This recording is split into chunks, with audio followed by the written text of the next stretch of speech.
Ça va, vous n'êtes pas trop stressés? Moi non plus, je vous rassure tout de suite. Alors, les moustiques et moi, c'est une histoire compliquée. Je ne vous parle pas des vombrissements au-dessus de vos têtes l'été qui vous gênent, vous empêchent de dormir, ou des piqûres qui grattent. Non, je veux parler des maladies transmises par le moustique que j'ai contractées. Le next, après une piqûre de moustique, dans certaines régions du monde, c'est la mort. Les chiffres sont effrayants. 1 million de personnes meurent chaque année de la malaria, la fièvre jaune, le chikungunya, la dengue, le Zika, transmises par le moustique, et la trypanosomiase, transmise par la mouche tsetse. Alors j'ai eu la dengue lorsque j'étais en Martinique, au début des années 2000. Je me sentais très fatiguée et je suis allée voir mon médecin. Les résultats de la prise de sang étaient clairs. J'avais la dengue. Et mes plaquettes étaient tellement basses que j'étais à risque de dengue hémorragique. Du coup, je suis retournée me coucher. Les 4 jours suivants, j'ai eu la fièvre, mais une fièvre de cheval. Et je peux vous dire que je sais maintenant ce que c'est que de délirer comme dans les films. C'est pas drôle. Alors imaginez, je ferme les yeux, je suis dans mon lit, et puis là, je me vois couchée sur une table, dans ce qui semble être un bar, avec autour de moi des moustiques géants, en train de boire mon sang avec des pailles. Au bout de 10 jours, j'arrivais à tenir 30 minutes assise dans mon lit. Grande victoire. Aller aux toilettes, c'était le parcours du combattant. J'avais l'impression, en me levant, de partir en mission de l'autre côté de la planète. Un matin, le téléphone sonne. Je vais décrocher, mais le temps d'arriver, le répondeur se met en marche, sans que je m'en aperçoive. Quelques semaines plus tard, j'écoute mes messages et j'entends ma voix et la conversation avec mon père. « Allô, papa? Oui, ça va beaucoup mieux. Je remonte doucement. Ne t'en fais pas, tout va bien. » Il y a 4 sortes de dengue.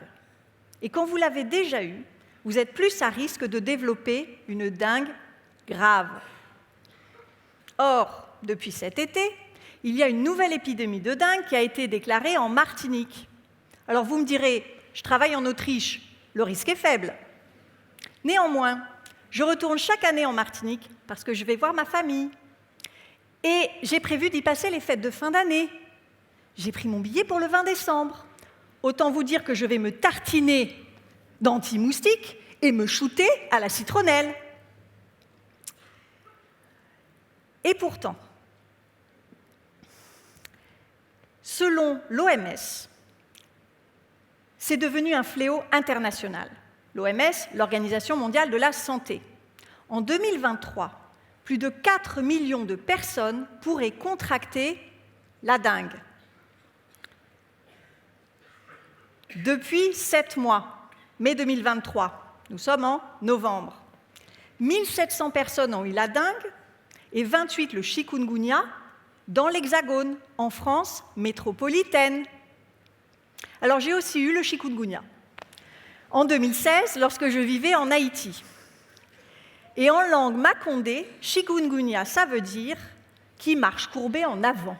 Et je peux vous dire que c'est vrai, je marchais comme ça.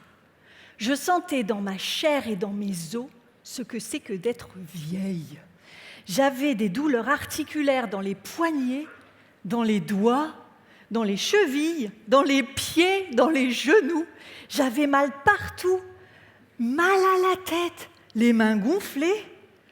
Par chance, je n'ai pas eu la conjonctivite, un autre symptôme très sympa du chikungunya. Et le médecin qui m'a traitée a eu cette phrase magnifique. « Est-ce que vous avez vu le moustique qui vous a piqué? Il avait les pattes rayées ?»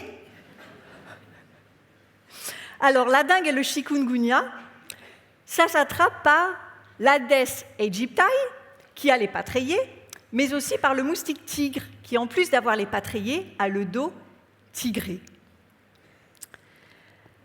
Le next, c'est, grâce à la recherche scientifique, une technique nucléaire qui donne ces raisons d'espérer. Je m'explique. C'est la technique de l'insecte stérile. De quoi s'agit-il? Il suffit de relâcher des insectes mâles stériles pour qu'ils aillent s'accoupler avec des petites femelles sauvages qui donc n'auront pas de descendance. Comment ça marche? Alors, il faut d'abord identifier les mâles des femelles pour être sûr de ne relâcher que des mâles. Et je vous rassure tout de suite, les scientifiques de l'AIEA, l'Agence internationale de l'énergie atomique, où je travaille, ils ne passent pas leur temps à essayer d'attraper les moustiques et de séparer les mâles des femelles. Non, ils ont mis en place quand même une technique spécifique. Parce que les moustiques, après avoir été des larves, ils deviennent des cocons. Ce sont des toutes petites boules rondes. Et les cocons mâles sont plus petits que les cocons femelles. Alors quand on les met dans des tamis, les femelles restent en haut et les mâles, ils tombent. Ce qui nous permet de les récupérer, de les irradier aux rayons gamma pendant 1 minute. Ils sont donc stérilisés avant qu'on les mette dans des petites boîtes pour les envoyer là où ils vont être relâchés. Et quand on entre dans le laboratoire qui gère les larves, ça pique un peu l'odeur. Ça, c'est la mixture au thon qu'on utilise pour les nourrir. Mais ce qui m'a surtout marqué, c'est quand on rentre dans la serre, le bruit. Alors imaginez, vous rentrez dans la serre et il y a ces moustiquaires énormes accrochés au plafond, grandes moustiquaires blanches, tout le long d'une grande salle. Et dans chacune de ces moustiquaires, il y a des millions de moustiques.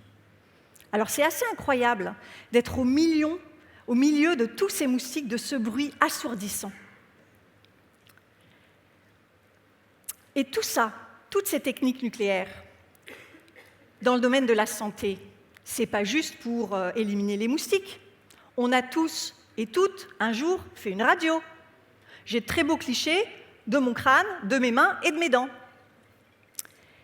Eh bien, votre dentiste, justement, parce que toutes ces radios et tous ces scanners, c'est du nucléaire, alors votre dentiste, il gère des déchets nucléaires. Et pour cela, il doit suivre les standards internationaux de l'AIEA.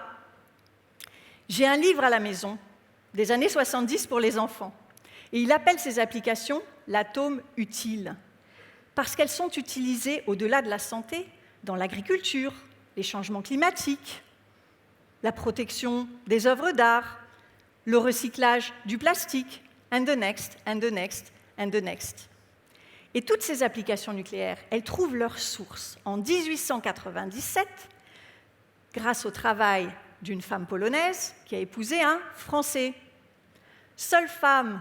Première femme à avoir reçu le prix Nobel de physique en 1903, le prix Nobel de chimie en 1911, et la seule homme et femme confondus à l'avoir eu dans 2 disciplines. Vous avez deviné? Oui, c'est Marie Curie, de son nom complet, Marie Sklodowska-Curie. Alors j'ai eu la chance de parler avec sa petite fille, Hélène Langevin-Joliot, qui est elle aussi chercheuse en physique nucléaire. Figurez-vous que sa mère, Irène Joliot-Curie, et son père ont aussi eu le prix Nobel de physique en 1935, 24 ans après Marie Curie. Quelle famille! Et ce qui m'a marqué vraiment de cette conversation avec elle, ce que je retiens, c'est cette citation de sa grand-mère qu'elle a partagée avec moi. Rien n'est à craindre, tout est à comprendre. Rien n'est à craindre, tout est à comprendre. Comprendre, c'est prendre avec au sens étymologique. Quand je pense au nucléaire, je le prends avec quoi? Qu'est-ce qui fonde ce que j'en pense? Alors souvent, pour ce qui est de l'énergie nucléaire, on le sait, les positions sont très tranchées, et ce n'est pas mon propos ce soir. Ce qui me fascine et que je voulais partager avec vous, c'est tout le reste de ces applications nucléaires, et ce qu'elles apportent dans notre vie quotidienne et celle de nos familles. Car la technique de l'insecte stérile n'est qu'un exemple de ces héros silencieux de l'atome. Que vous soyez passionné ou concerné par la protection des océans, la migration des papillons ou la préservation des eaux souterraines, Il y a 1001 raisons de vous émerveiller. Alors avouez, ce serait quand même dommage que vous attendiez d'avoir la dengue ou le chikungunya pour les découvrir.